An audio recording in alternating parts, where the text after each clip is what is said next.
Samajwadi party के राष्ट्रीय अध्यक्ष व पूर्व मुख्यमंत्री अखिलेश यादव ने जनेश्वर मिश्र की जयंती पर उनके नाम पर स्थापित पार्क में श्रद्धांजलि अर्पित की। लखनऊ में जनेश्वर पार्क की श्रद्धांजलि अर्पित करने के बाद मीडिया से बातचीत करते हुए अखिलेश ने कहा है कि राहुल गांधी पर कल आए सुप्रीम कोर्ट के निर्णय से लोकतांत्रिक ताकतें मजबूत होंगी। उन्होंने आगे कहा है कि भारतीय जनता पार्टी धर्म का दुरुपयोग करके कुर्सी हथियाना चाहती है।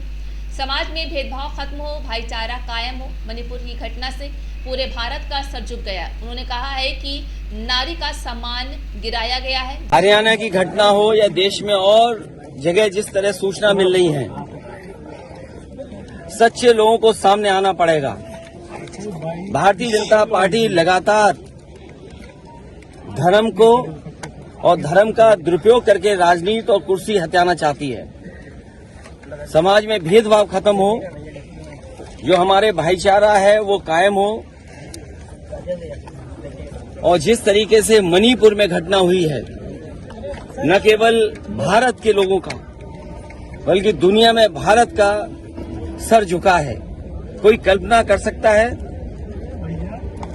कि माताओं के साथ, बहनों के साथ, बेटियों के साथ इस तरह घटना हो, उनको कपड़े उतार करके घुमाया जाए। याद करिए, महाभारत में केवल चीर खींचा गया था, महाभारत हो गई थी। और जिस तरह की घटना मणिपुर में हुई है, इन्होंने नारी का सम्मान गिराया है।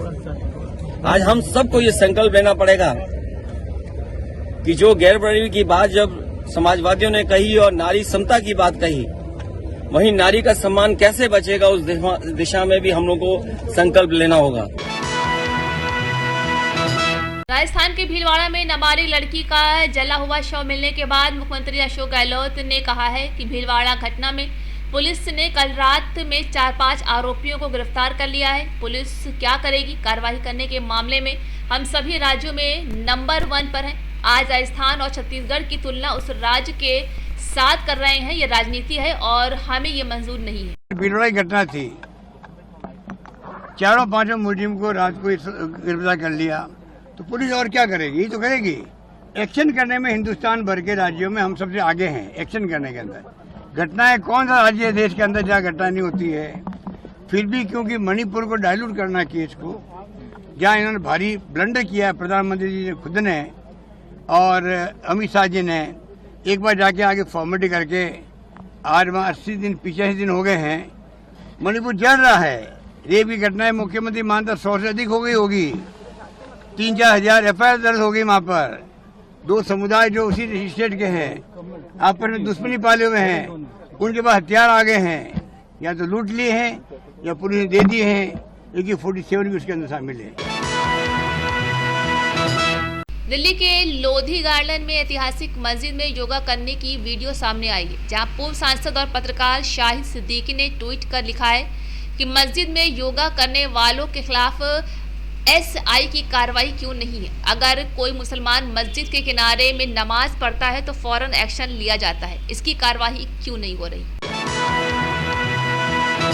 वाराणसी में ज्ञानपीठ मस्जिद परिसर के SI सर्वे पर मुस्लिम पक्ष के वकील मुमताज अहमद ने कहा है कि हम SI सर्वेक्षण से संतुष्ट हैं। कल तक हम भाग नहीं ले रहे थे, लेकिन आज हम भाग ले रहे हैं और SI टीम की सहायता कर रहे हैं। We are satisfied with the SI survey till and we are not going to obstruct any portion or part of the SI survey.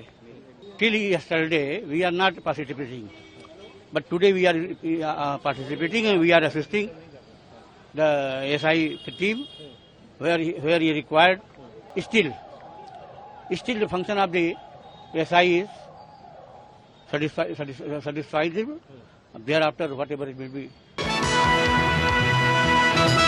Manipur में रोती बिलखती कुकी आदिवासी महिलाएं जवानों के पैर पकड़ रही हैं। जी हां, वो कह रही हैं मत जाओ, वे हमें मार देंगे, क्योंकि इन्हें जुल्मी पुलिस पर भरोसा नहीं है, सरकार पर भरोसा नहीं है। सेना के जवानों की तैनाती की वजह से इन लोगों की सुरक्षा सुनिश्चित हुई है, जहां राज्य सरकार अपना विश्वास भी खो चुकी है। आप देखिए इन रोती बिलखती हुई औरतों को।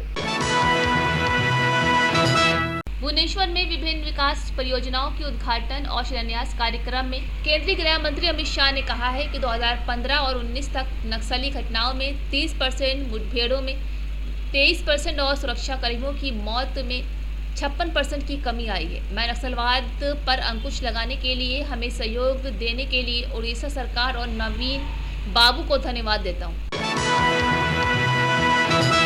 दिल्ली सिख गुरुद्वारा प्रबंधक कमेटी के सदस्यों ने 1984 के सिख विरोधी दंगों के मामले में कांग्रेस नेता जगदीश टाइटलर के खिलाफ राउस एवेन्यू कोर्ट के बाहर विरोध प्रदर्शन किया। बता दें कि राउस एवेन्यू कोर्ट के बाहर दिल्ली सिख गुरुद्वारा प्रबंधन कमेटी के सदस्यों और दिल्ली पुलिस के बीच मामूली झड़प भी हुई। दिल्ली पुलिस ने सुरक्षा कारणों से कोर्ट रूम का एंट्री गेट भी बंद कर दिया। ज्ञानापी में भारतीय पुरातत्व विभाग सर्वे शनिवार सुबह 9 बजे शुरू हुआ। करीब 4 घंटे सर्वे चला, फिर 2 घंटे के लिए सर्वे रोक दिया गया। अब करीब 3 बजे दोबारा सर्वे शुरू होगा, जहां 4 टीमों ने ज्ञानापी हॉल, ताखाना, पश्चिम दीवार, बाहरी दीवार और सेंट्रल में मैप तैयार किया है, जहां सर्वे की कार्यवाही गुरुवार से चल रही है। शुक्रवार को सुप्रीम कोर्ट में इस मामले की सुनवाई के दौरान 6 घंटे तक सर्वे किया गया, जहां एसआई की 61 मेंबर्स की टीम सुबह 9 बजे से शाम 5 बजे तक 2 शिफ्ट में सर्वे करेंगी, जहां वजूखाने को छोड़कर पूरे परिसर का सर्वे होना है। पाकिस्तान के पूर्व प्रधानमंत्री इमरान खान को तोशाखाना केस में 3 साल की सजा सुनाई गई है। इसी के साथ वो अगले 5 साल तक चुनाव भी नहीं लड़ पाएंगे। इस्लामाबाद की ट्रायल कोर्ट ने खान को तुरंत गिरफ्तार करने का आदेश दिया है, साथ ही उन पर 1 लाख पाकिस्तानी रुपए का जुर्माना भी लगाया। कोर्ट ने कहा है कि पीटीआई चेयरमैन इमरान ने तोशाखाना मामले में पाकिस्तान के चुनाव आयोग को गलत जानकारी दी थी। इसके साथ ही वो भ्रष्टाचार में लिप्त थे। इससे पहले शनिवार को कोर्ट में सुनवाई के बाद 12:30 तक फैसला रिजर्व कर लिया गया था, लेकिन इसके बाद भी जब इमरान कोर्ट नहीं पहुंचे तो जज ने फैसला सुना दिया। दिलवाले दुल्हनिया ले जाएंगे, कभी खुशी कभी गम और माय नेम इज खान जैसी बेहतरीन फिल्मों में 4 चांद लगाने वाली काजोल आज 49 ईयर्स की हो चुकी हैं, जहां काजोल को इंडस्ट्री की सबसे मुफ्त और बिंदास एक्ट्रेस कहा जाता है। काजोल कभी अपनी मां तनुजा की तरह हीरोइन नहीं बनना चाहती, लेकिन स्कूल की छुट्टियों की बोरियत ने उन्हें फिल्मों से जोड़ दिया। जहां मजेदार बात तो ये है कि काजोल को उनकी पहली फिल्म किस्मत से ही मिली थी। उनका अपनी दोस्त के फोटोशूट के सिलसिले में स्टूडियो जाना हुआ, जहां उन्हें ज़बरदस्ती मेकअप कर उनकी तस्वीरें क्लिक कर ली गई।